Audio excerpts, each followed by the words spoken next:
Terima kasih, Tuhan memberkati. Shalom. Apa kabar Bapak Ibu Saudaraku? Dahsyat luar biasa. Yes. Haleluya. Oleh kemurahan Tuhan, hari ini kita boleh ada di tempat ini, di hadirat Tuhan. Semua karena anugerahnya bagi kita. Karena itu mari kita pergunakan anugerah Tuhan dengan sebaik-baiknya, mumpung masih diberikan. Haleluya. Mari kita dengarkan firman Tuhan. Kita buka Wahyu pasal 2 ayat 4. Wahyu pasal 2 ayat 4 sampai dengan ayat 5. Kita baca bersama-sama. Sama-sama kita. 1, 2, 3. Namun dengan demikian aku mencela engkau, karena engkau telah meninggalkan kasihmu yang semula. Sebab itu ingatlah betapa dalamnya engkau telah jatuh. Bertobatlah dan lakukanlah lagi apa yang semula engkau lakukan. Jika tidak demikian, aku akan datang kepadamu dan aku akan mengambil kaki diammu dari tempatnya, jikalau engkau tidak bertobat. Amin. Haleluya.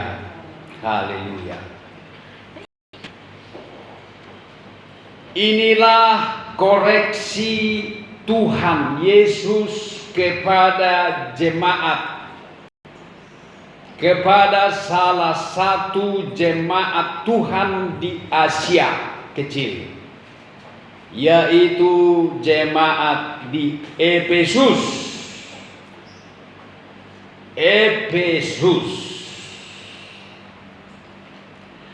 Tuhan tidak mengoreksi apa-apa dari mereka, tetapi Tuhan mengoreksi kasih mereka.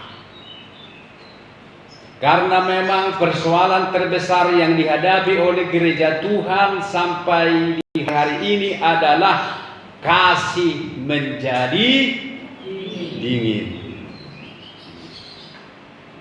Jadi Tuhan mengoreksi mereka. Tuhan memperhatikan bukan harta mereka, bukan prestasi mereka, bukan kebaikan, kekudusan mereka, tetapi kasih mereka, cinta mereka kepada Tuhan. Tuhan senang kita diberkati. Tuhan senang kita sukses. Tuhan senang kita kudus. Tetapi Tuhan lebih senang kalau kita mengasihi, mencintai Dia. Yang cinta Tuhan katakan amin. Ibu bapak senang kalau anak kita baik-baik. Ibu bapak senang kalau anak kita berhasil. Ibu bapak senang kalau anak-anaknya sukses. Senang ibu bapak? Kita senang dan bahagia melihat anak-anak kita menjadi baik, kalem, patuh, penurut. Kita senang kalau anak kita itu menjadi orang yang berhasil, bekerja di pekerjaan yang sangat tinggi pangkatnya misalnya. Tetapi untuk apa semua kebaikan anak-anak kita? Untuk apa semua kesuksesan anak-anak kita? Bila dia tidak mencintai, tidak mengasihi kita orang tuanya? Betul atau betul? Si Mardan namanya deh. Si Mardan sukses. Si Mardan bisa memperistri anak tuan Demang, anak tuan raja, putri tuan raja.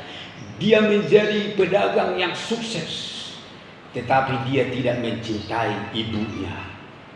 Betapa sakitnya hati ibunya. Demikian pula Tuhan. Betapa sakitnya hati Tuhan bila kita tidak mengasihi Dia lagi, bila kita tidak cintai Dia lagi. Makanya Dia mengoreksi jemaat ini, engkau meninggalkan cintamu. Engkau tidak mencintai aku lagi. Kamu sudah mencintai yang lain selain aku.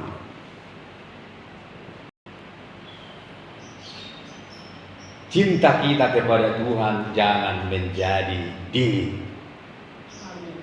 Cinta kita kepada Tuhan harus tetap berkobar-kobar.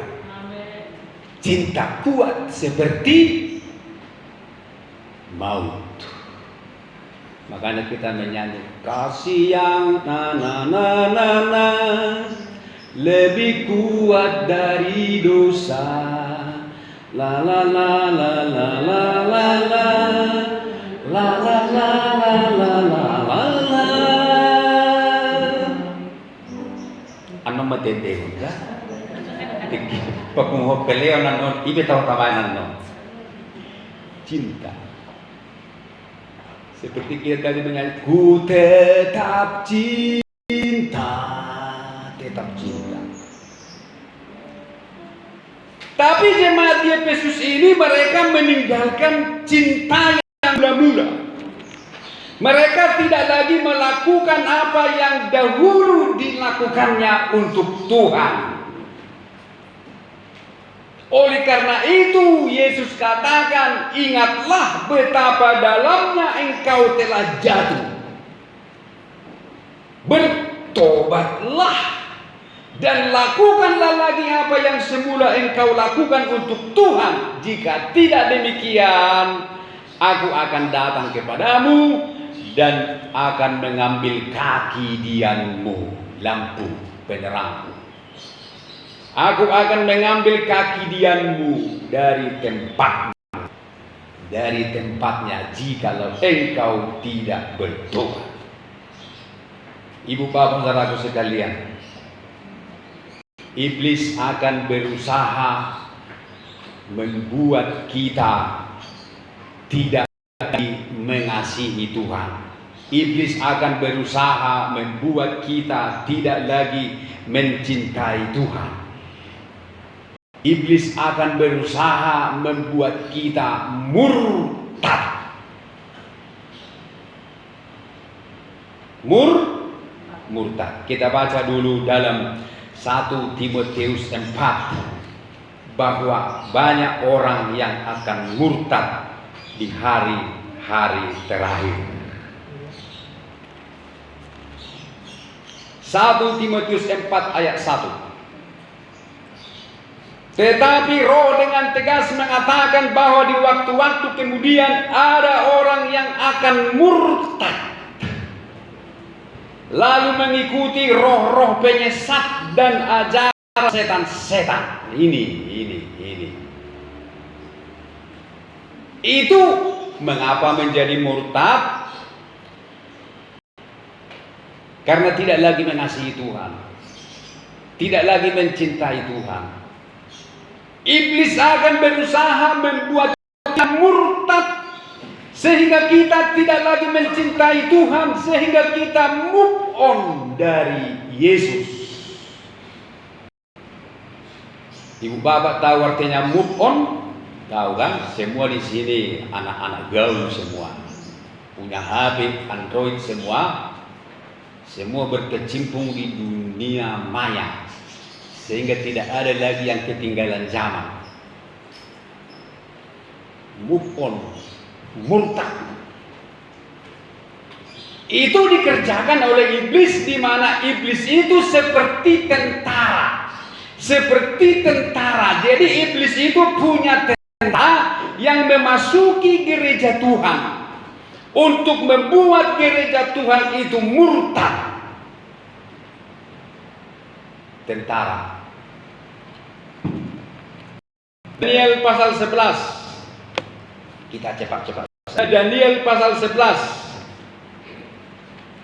Inilah iblis, tentara iblis yang bekerja di akhir zaman.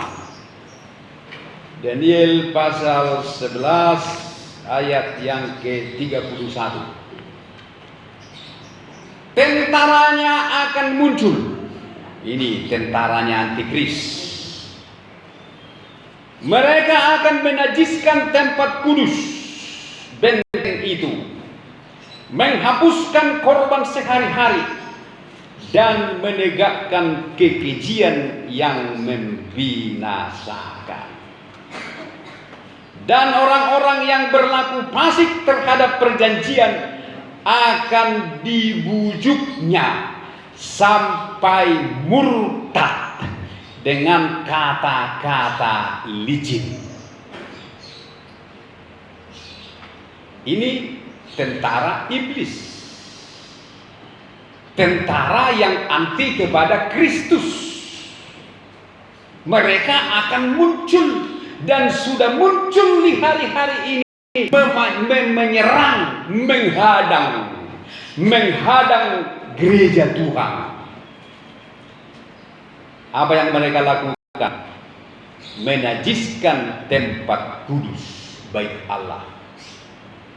Dia akan mengotori kita, tempat kudus bait Allah. Tentaranya itu akan mengotori kita dan dia akan menghapuskan ibadah, menghapuskan korban-korban kepada Tuhan, termasuk menghapuskan ibadah, menghapuskan persembahan-persembahan kepada Tuhan, menghapuskan korban sehari-hari. Jadi itu dikerjakan oleh iblis untuk merongrong kasih kita kepada Tuhan, untuk merusak kasih kita kepada Tuhan, supaya kita tidak lagi mencintai Tuhan.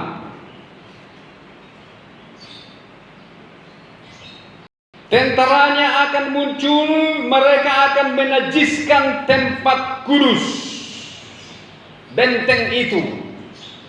Jadi tempat kudus bait Allah, ibadah itu adalah benteng kita. Amin. Benteng kita. Dan yang kedua, menghapuskan korban sehari-hari, menghapuskan persembahan kepada Tuhan, dihapuskan. Padahal itu adalah perintah Tuhan. Tuhan memerintahkan supaya kita kalau datang ke rumah Tuhan jangan dengan tangan hampa. Harus ada persembahan. Tetapi itu pun dihapuskan oleh tentara iblis.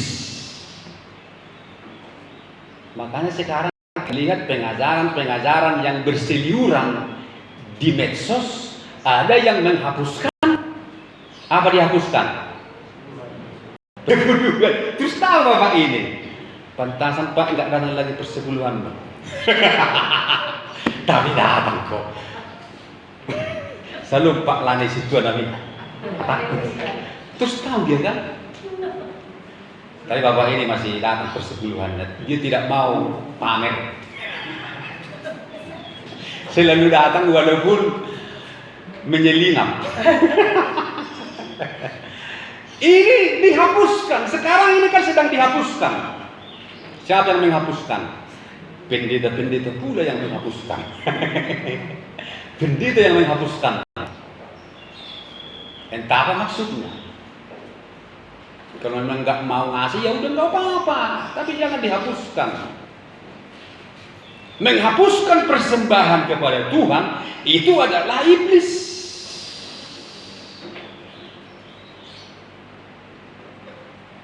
Dan menegakkan kekejian yang membinasakan,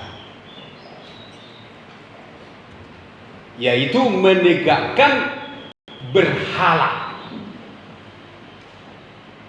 Ya, menegakkan berhala di dalam gereja, di dalam hidup kita. Dia menegakkan berhala sehingga kita tidak lagi menyembah Tuhan, tetapi memberhalakan dunia ini. Tetapi apa yang terjadi, Ibu Bapak? Siapakah yang boleh dihasut? Siapakah yang boleh dimurtadkan? Siapakah yang boleh dipisahkan sehingga tidak lagi mencintai Tuhan? Yaitu ayat 32. Yaitu inilah yang bisa dimurtadkan. Orang-orang yang berlaku fasik terhadap perjanjian akan dibujuknya sampai murtad dengan kata-kata licin. Orang-orang inilah yang bisa dimurtadkan oleh iblis, yaitu mereka yang munafik terhadap perjanjian, yang berlaku fasik. Inilah anak-anak Tuhan yang berlaku fasik, yang tidak benar-benar ada di dalam Tuhan. Karena itu kita harus benar-benar, Ibu Bapak, amin. Kita harus benar-benar di dalam Kristus, di dalam Tuhan. Jangan kita setengah-setengah. Jangan gantung, jangan golong ria-ria. Kalau kita tidak sungguh-sungguh berada di dalam Kristus, maka kitalah yang akan dimurtadkan. Kitalah yang bisa dibujuk, kitalah yang bisa dipengaruhi oleh iblis dengan perkataannya yang licin, yang manis, tawaran iblis yang menggiurkan, godaan-godaannya yang begitu menggoda, akan mampu mengerusakkan iman anak-anak Tuhan yang munafik, yang masih berlaku fasik walaupun sudah menjadi anak Tuhan. Tetapi selanjutnya berkata, yang kuat siapa? Yang bertahan siapa? Yaitu umat yang mengenal Allahnya akan tetap kuat dan akan bertindak. Ini kita yang mengenal Tuhan akan kuat dan akan bertindak melawan tentara yang akan muncul itu. Kuat dan bertindak. Itulah makanya dalam Efesus pasal 6 ayat 10 berkata begini, akhirnya hendaklah kamu kuat di dalam Tuhan, di dalam kekuatan kuasanya. Kemudian kenakanlah seluruh perlengkapan senjata Allah. Karena perjuangan kita bukanlah melawan darah dan daging, tetapi melawan pemerintah-pemerintah, melawan penguasa-penguasa, melawan penghulu-penghulu dunia yang gelap ini, melawan roh-roh jahat di udara. Ayat selanjutnya berkata, sebab itu ambillah, ini bertindak, inilah bertindak Ibu Bapak. Tadi sudah kuat, kemudian akan bertindak. Ayat selanjutnya berkata, sebab itu ambillah seluruh perlengkapan senjata supaya kamu dapat mengadakan perlawanan pada hari yang jahat itu dan tetap berdiri sesudah kamu menyelesaikan segala sesuatu. Apa itu perlengkapannya? Dikatakan, jadi berdirilah tegak, berikat pinggangkan kebenaran, berbaju jirahkan keadilan. Ay gitu tak betul nabi. Berbaju aku tangguh tuh hafal ke. Jadi berdirilah tegak, berikat pinggangkan kebenaran, berbaju jirahkan keadilan. Terus kakimu berkasutkan kerelaan untuk memberitakan Injil damai sejahtera. Terus dalam segala keadaan pergunakanlah perisai iman, sebab dengan perisai itu kamu akan dapat memadamkan semua panah api dari si jahat. Terus tang saya ada gudang perlengkapannya. Dan terimalah ketopong keselamatan dan pedang roh, yaitu firman Allah. Terus dalam segala doa dan permohonan berdoalah setiap waktu di dalam roh, dan berjaga-jagalah dalam doamu itu untuk segala orang kudus. Dan berjaga-jagalah dalam doamu itu dengan permohonan yang tak putus-putusnya untuk udah lompat segala orang kudus, dan juga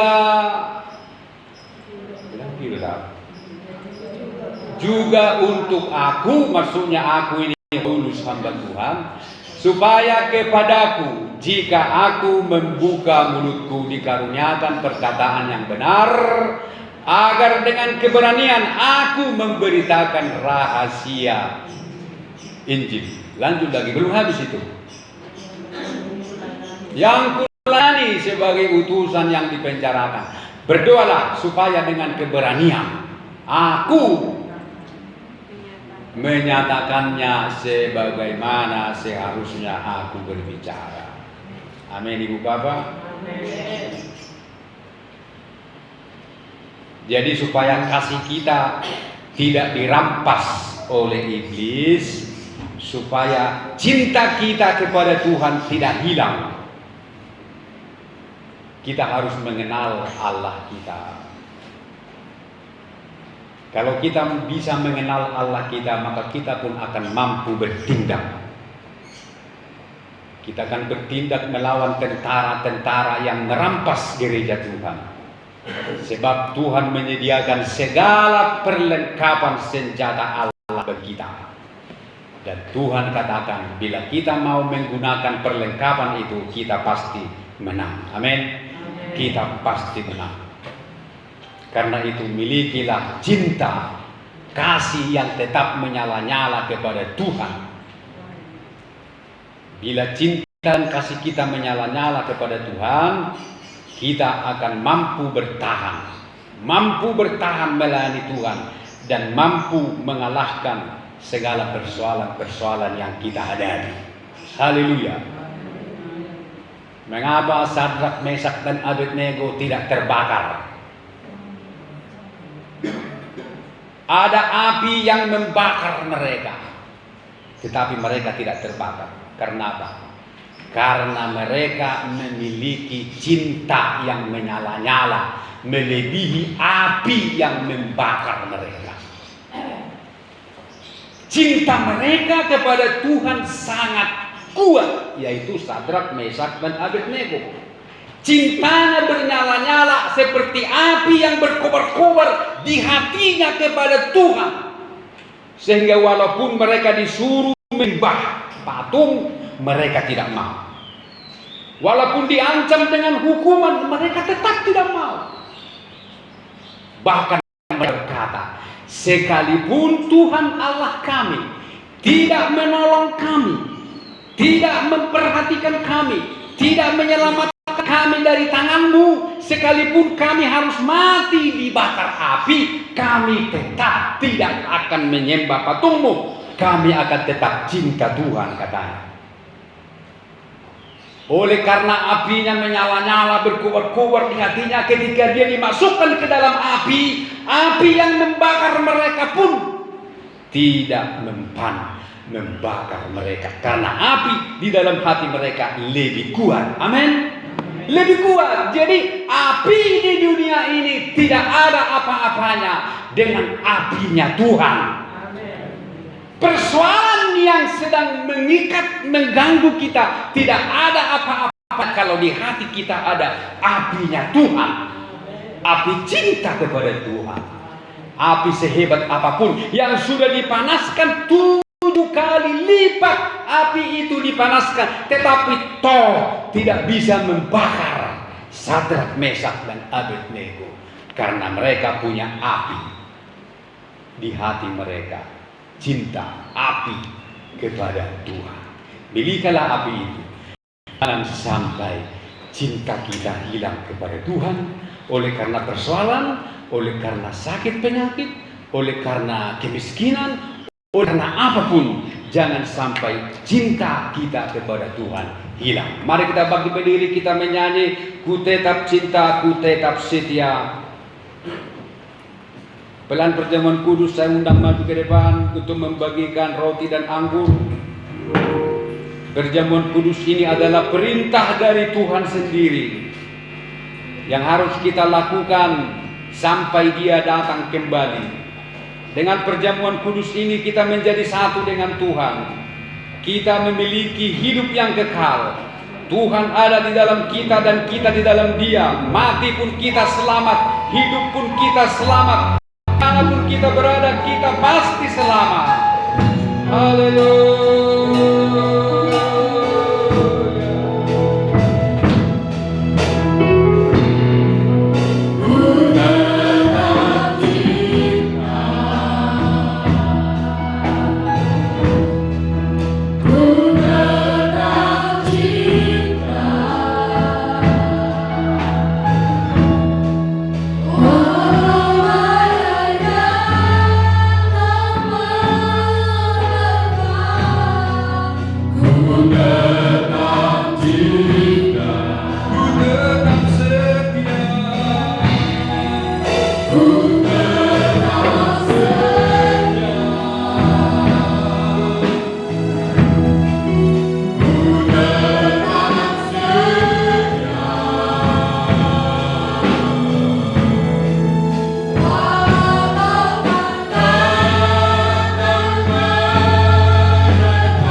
Aku berkata kepadamu, sesungguhnya jikalau kamu tidak makan daging anak manusia dan tidak minum darahnya, kamu tidak mempunyai hidup di dalam dirimu.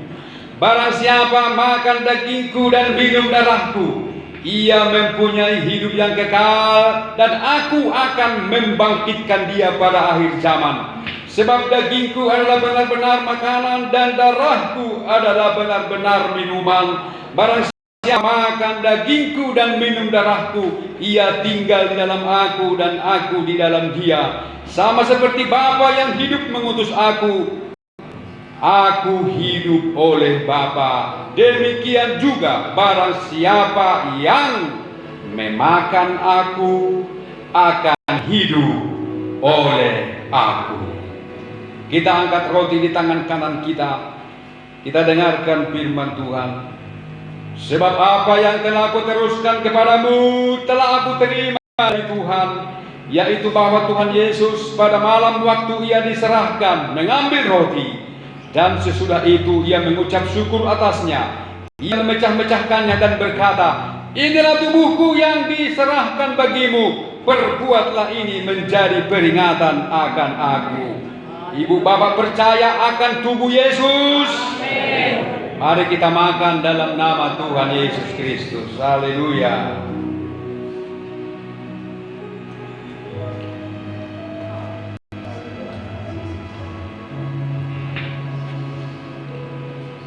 Terima kasih Tuhan. Kita angkat cawan di tangan kanan kita dengan penuh iman. Kita dengarkan firman Tuhan.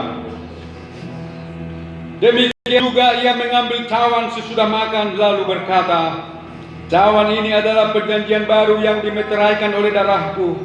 Perbuatlah ini setiap kali kamu meminumnya menjadi peringatan akan aku. Sebab setiap kali kamu makan roti ini dan minum cawan ini, kamu memberitakan kematian Tuhan sampai ia datang. Ibu bapak percaya akan darah Yesus? Amin. Mari kita minum dalam nama Tuhan Yesus Kristus. Mari kita bersyukur menyembah Dia. Haleluya. Terima kasih Tuhan. Ada yang sakit, letakkan tanganmu di atas kepala. Letakkan tanganmu di atas kepala. Sebab firman Tuhan berkata, tanda-tanda ini akan menyertai orang percaya. Mereka akan meletakkan tangannya atas orang sakit. Orang sakit itu pun akan sembuh. Ya Tuhan, urapilah dan berkatilah tangan